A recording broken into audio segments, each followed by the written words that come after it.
Hello everybody, my name is Petr Koutný and today I have for you another brilliant chess game of great Garry Kasparov. You will see this position where Garry Kasparov is going to sacrifice his rook, and this move is absolutely incredible.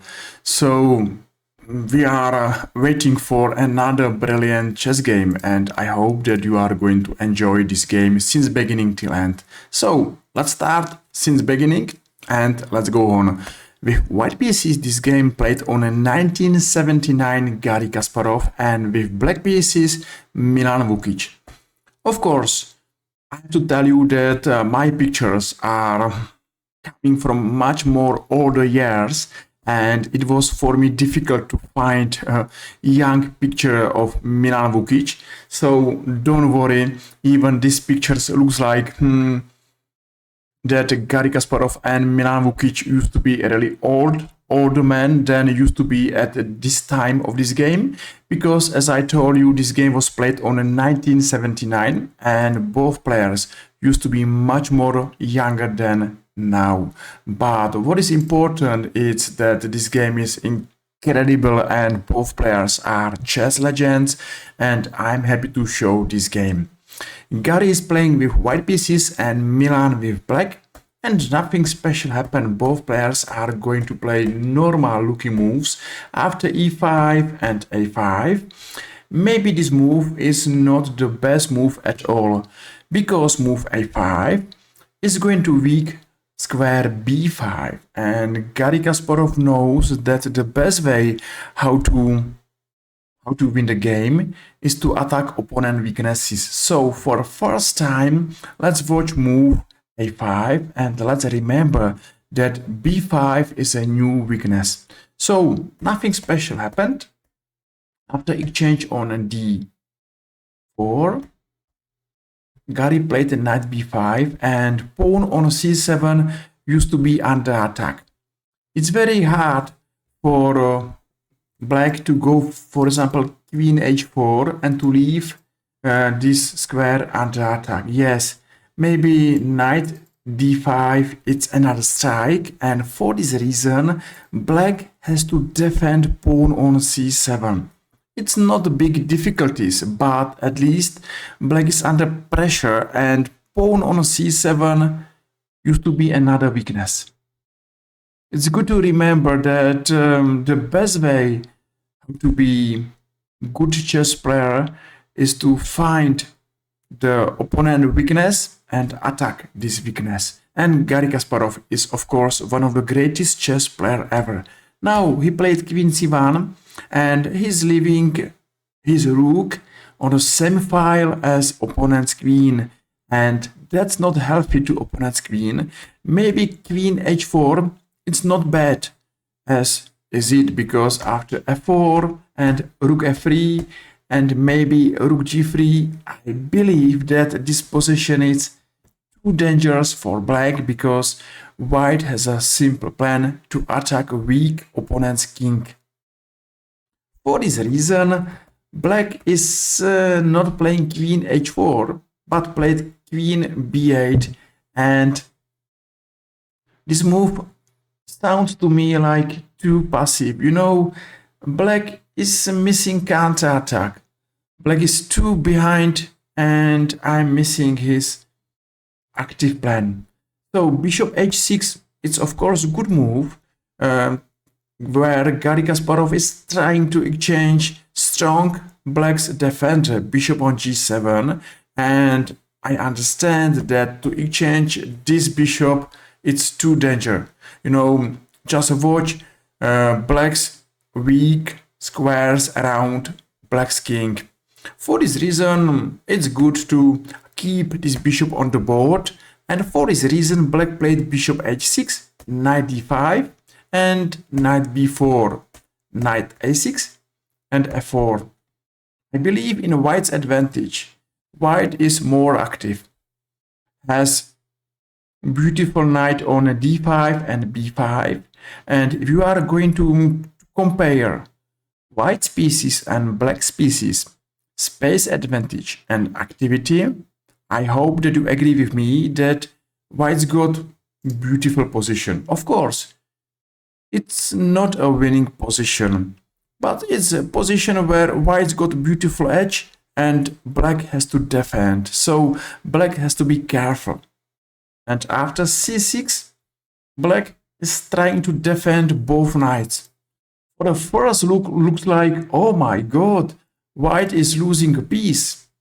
But don't worry, Garry Kasparov is ready for this move, and he's going to play move f5.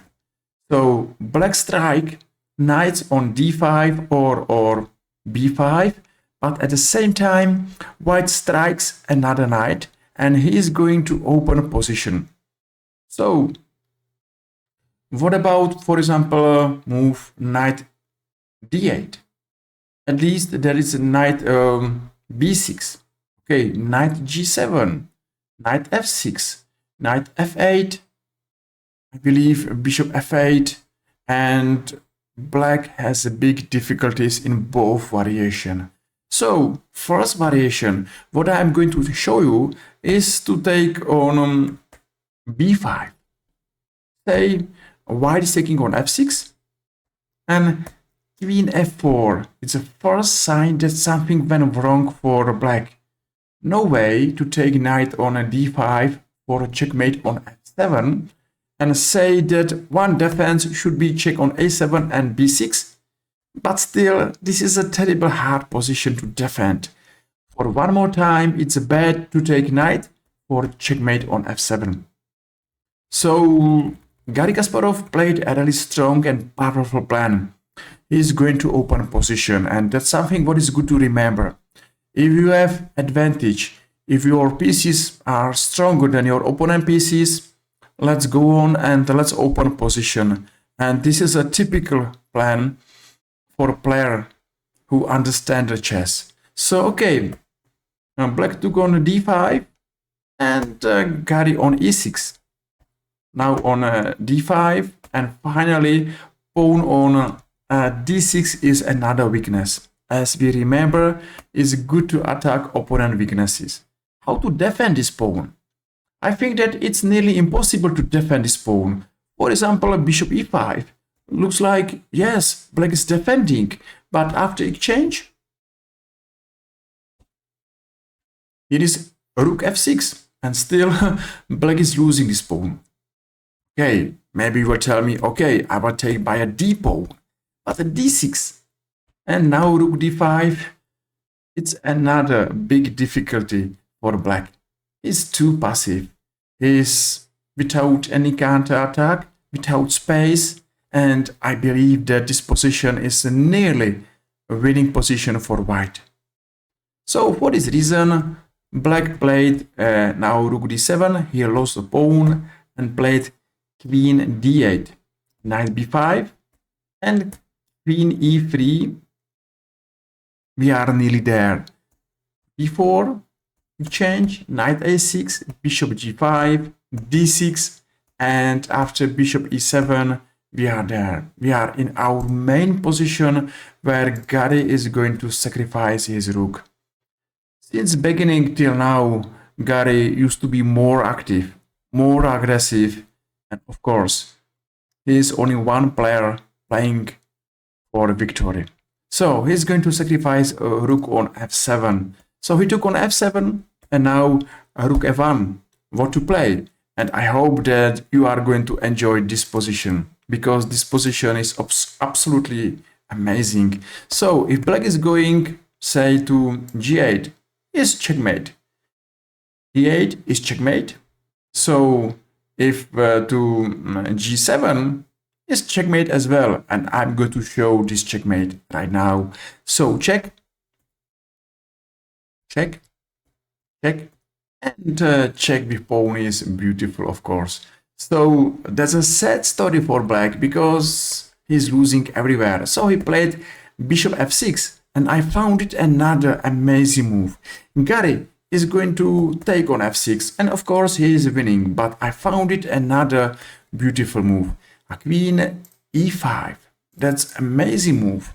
And you know, black is lost everywhere. So what about rook e7? Is check, and of course and black is checkmated, sooner or later, of course, he will be lost. So there was variation of what Garry missed, but anyway, he's going to win. Check, and bishop e7, another pin, another exchange, and of course d7, d8 is a threat, and knight d6, game over. That was one-side game of Garry Kasparov, and since beginning till end, we saw how Garry Kasparov was more aggressive, how he was enjoying space advantage, he opened position, he sacrificed rook, and he won a beautiful chess game. I hope that you enjoyed this game, and I hope you enjoyed game of great Garry Kasparov, up to many players, up to many chess fans. He belonged to top 3 chess, the best chess player of all times, and we saw another amazing chess game. So let's play chess, let's enjoy, let's see each other next time, and maybe think about likes and follows in our YouTube chess channel. I hope that I'm going to meet you here next time in our another YouTube chess video, and I wish you a nice day. See you soon, take care, bye bye.